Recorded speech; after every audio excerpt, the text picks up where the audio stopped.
Hi, hello everyone, welcome to Yog stack. ఒక చిన్న అంటే ఇవాళ యాక్చువల్గా నిన్న తిరుపతి అది చూసిన తర్వాత నాకు బాధ అనిపించి కొంచెం దాని మీద మాట్లాడదామని చేశాను. అంటే పిచ్చి పీక్స్కి వెళ్ళిపోతుంది మన వాళ్ళకి, పిచ్చి పీక్స్కి.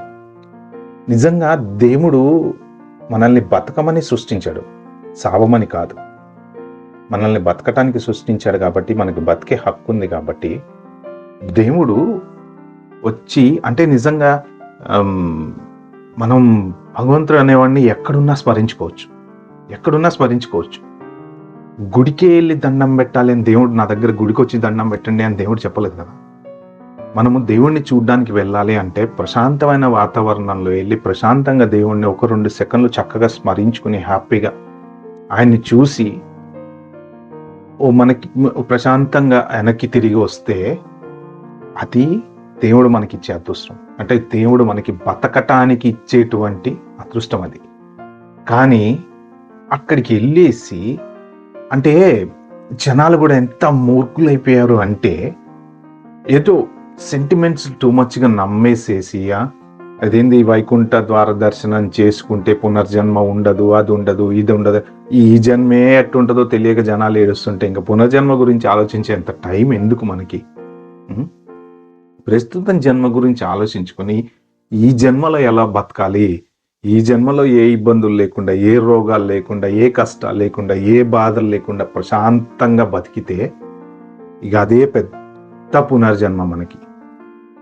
దాన్ని వదిలేసి పిచ్చి పట్టినట్టు అలా వెళ్ళిపోయేసి ఆ తొక్కిసలాటలో చనిపోయి కాళ్ళు ఇరిగిపోయి చేతులు ఇరిగిపోయి నిజంగా వాళ్ళని ఎంత బాధేస్తుందంటే పాపం 6 చనిపోయారు, కనీసం 20 మంది హాస్పిటల్లో ఉన్నారు. మీకు రియాలిటీ ఏంటంటే బేసిక్గా government is a government to do some work, అంతే తప్ప మీరు మీ కాలు చేతులు ఎరగొట్టుకుంటే వచ్చి వాళ్ళు మాత్రం ఏం చేస్తారు? మీరు చనిపోతే వాళ్ళు మాత్రం ఏం చేస్తారు? ఎంతకని ఓకే, అధికారుల బాధ్యత రాహిత్యం ఉంటుంది అంటారు, ఇంకోటి అంటారు. బట్ పొలం అంటూ అన్ని 100 మంది జనాలు వస్తే, అన్ని 1000 మంది జనాలు వస్తే ఎంతమంది కంట్రోల్ చేయాలి? ఎలా కంట్రోల్ చేయాలి అంటే ఈ విషయంలో ఎవరిని బ్లేమ్ చేయాలి? పుష్కరాలు జరిగినాయి అప్పుడిప్పుడు మన పుష్కరాలు.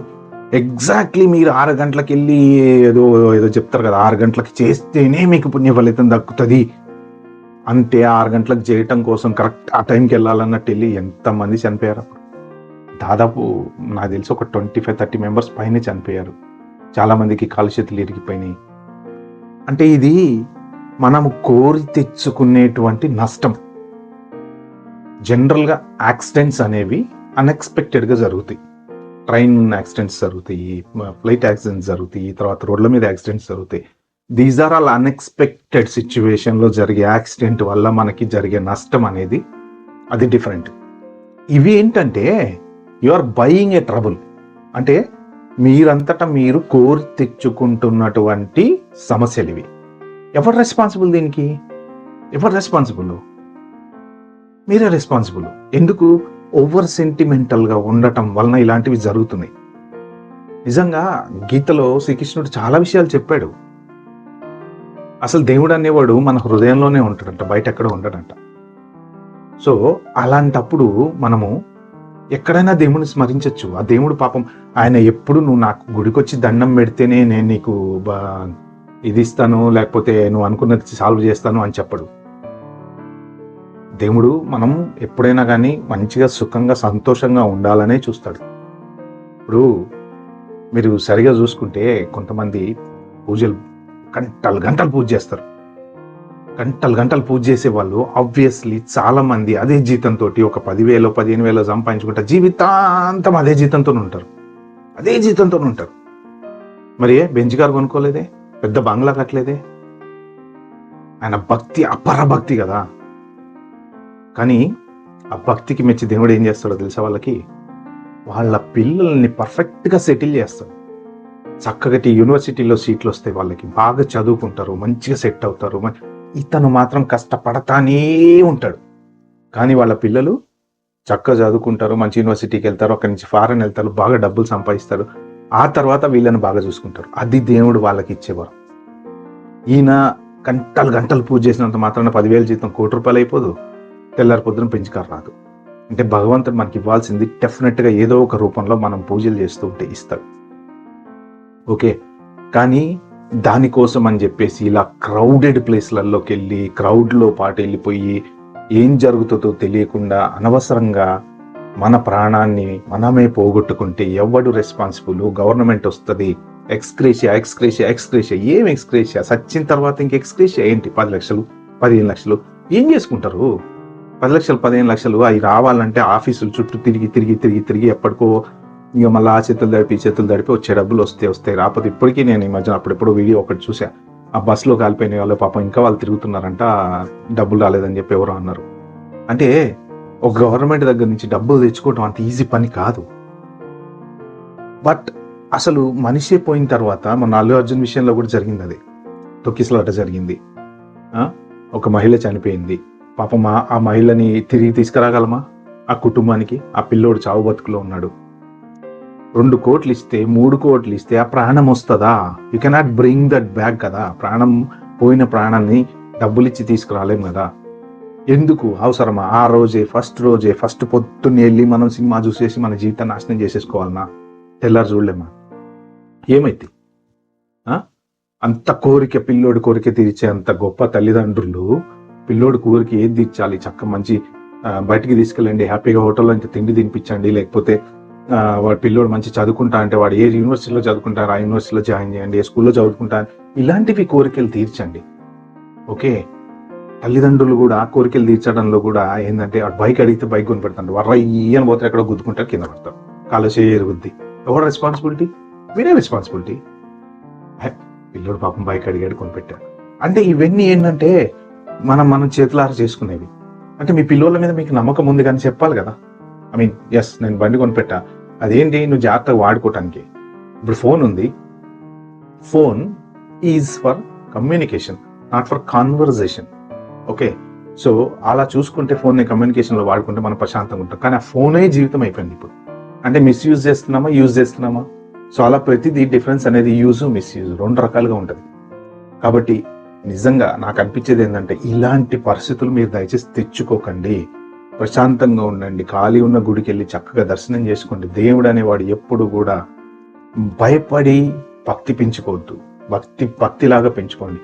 ఆ క్రౌడ్లో పోయి అంత జనాలలో తోసుకొని నెట్టుకొని అసలు ఎట్లా అంటే చివరికి చూసేది 2 సెకండ్లు, 2 సెకండ్లు మనం దేవుణ్ణి చూడగలిగితే అక్కడ ఆ 2 సెకండ్ల కోసం ఇంత కష్టాల్లో పడిపోయి ఆ తోసుకుంటూ నెట్టుకుంటూ చిన్న పిల్లల్ని ఎందుకు తీసుకుపోతారు మీరు?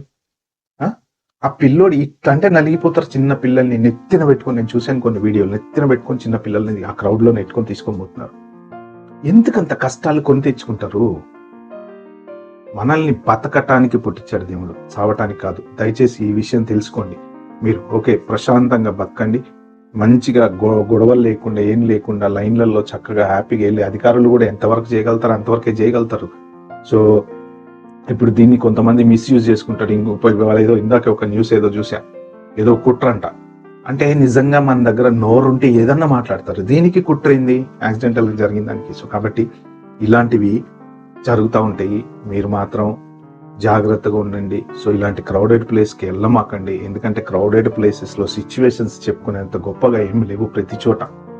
కాబట్టి మ్యాక్సిమం మనం బతకడానికి ప్రయత్నిద్దాం, చావటానికి కాదు.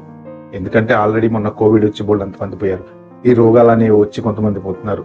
ఇక ఉన్న దాంట్లో ఆయంత మిగిలింది కూడా తీసుకుపోయి ఈ లైన్లలో నిలబడి, క్యూ లైన్లలో నిలబడి, ఫస్ట్ రోజు సినిమాకి వెళ్ళిపోయి, మొన్న గేమ్ చేంజర్ షూటింగ్కి వెళ్ళి ఎవరో ఇంటికి వెళ్తూ 2 కింద పడి, మన దగ్గర గుంటలు ఉంటాయి కదా రోడ్డు మీద, ఎవరు పట్టించుకోడు, ఏం చేస్తాం? స్పీడ్కి వెళ్తాం, గుంటలో పడలేస్తాం, ఆ లారియో ఈ లారియో ఎక్కుద్ది చచ్చిపోతాం. మనిషి ప్రాణానికి విలువ లేదు అంతే. ఎందుకంటే కొన్ని చోట్ల అలా ఉంటది, మనం ఏం చేయలేము. సిస్టమ్, సొసైటీ అలా ఉంది, మనం ఏం చేయలేము. సో ఒక రకంగా మన తప్పుడు ఉంటుంది. బండి స్పీడ్కి వెళ్ళిపోతే యంగ్ జనరేషన్ మస్తు దోలుతారా పోయి అంటారు, స్పీడ్కి వెళ్ళిపోతారు, గుద్దుకుని పడిపోతారు. అంటే వాడి యంగ్ బ్లడ్, అది ఏం చేయగలుగుతాం? కానీ చెప్పాల్సిన బాధ్యత అందరికీ ఉంటుంది. పోలీసు ఎంతసేపటి నుంచి రోడ్డు మీద నిలబడి కంట్రోల్ చేస్తారు మిమ్మల్ని, మీకు రెస్పాన్సిబిలిటీ లేనప్పుడు. So every person must have responsibility. Okay, me take ఉండాలి దాంట్లో. ఎందుకంటే మీరు మిమ్మల్ని బతకటానికి దేవుడు పుట్టించాడు, సావటానికి కాదు. అదొక్కటి మాత్రం గుర్తుపెట్టుకోండి. ప్రతి చోట, ప్రతి సెకండ్ మీరు చేసే ప్రతి పనిలో జాగ్రత్తగా ఉండటం నేర్చుకోండి. యాక్సిడెంటల్ గా జరిగేదాన్ని మనం ఏం చేయలేము, కానీ ఆ యాక్సిడెంట్ ని మనం క్రియేట్ చేసుకోవడానికి ట్రై చేయొద్దు. ఓకే, ఇప్పుడు 2 కార్లు యాక్సిడెంట్ అయినప్పుడు డెఫినెట్గా ఒకటి తప్పు ఉంటుంది. ఓకే, ఆ తప్పు వల్ల ఇంకొకటి బలవుతాడు. అది కర్మ, దాన్ని మనం ఏం చేయలేము. ఏం చేస్తాం? ప్రతిసారి మనం కళ్ళు కాయలు కాసేలా అటు ఇటు చూస్తూ ఎవడు ఎట్లా నడుపుతున్నాడని తెలుసుకోలేం కదా. అలాంటి వాటిని, కర్మని మనం ఏం చేయలేం. సో అది కర్మ అలా జరుగుతుంది కాబట్టి మనం ఏం చేయలేం. కానీ మన చేతిలో ఉన్నవి మాత్రమే మనం కంట్రోల్ చేసుకోగలుగుతాం. సో ప్రశాంతంగా ఉండడానికి మాత్రం ప్రయత్నం చేయండి. క్రౌడెడ్ ప్లేసులు, బాబాలు, జనాల దగ్గరికి వెళ్ళిపోయి ఆ హడావిడిలో సినిమా ఫస్ట్ రోజు చూసి ఇలాంటి క్రౌడెడ్ సిచ్యువేషన్స్లోకి మాత్రం మీరు వెళ్ళకండి. ఓకే ఫ్రెండ్స్, నాకు చెప్పాలనిపించింది చెప్పాను. ఎందుకంటే దేవుడు మనల్ని పుట్టించింది బతకటానికి, చావటానికి కాదు. ఓకే, సో ఎప్పుడు తీసుకుపోవాలో ఆయనకి తెలుసు కాబట్టి దాని ప్రకారం ఆయన తీసుకుపోతాడు. మీరు మాత్రం ఇలాంటి క్రౌడెడ్ నుంచి జస్ట్ జాగ్రత్తగా సేఫ్గా ఉండండి. మీకు ఈ వీడియో కనుక నచ్చితే కామెంట్ చేయండి. నేను చెప్పిన దాంట్లో మీకు ఏమన్నా తప్పు అనిపిస్తే నిజంగా కామెంట్లో మెన్షన్ చేయండి. సో నిజంగా నేను చెప్పింది కరెక్ట్ అనిపిస్తే మాత్రం దయచేసి ప్లీజ్ షేర్ చేయండి, సబ్స్క్రైబ్ చేయండి. Thank you.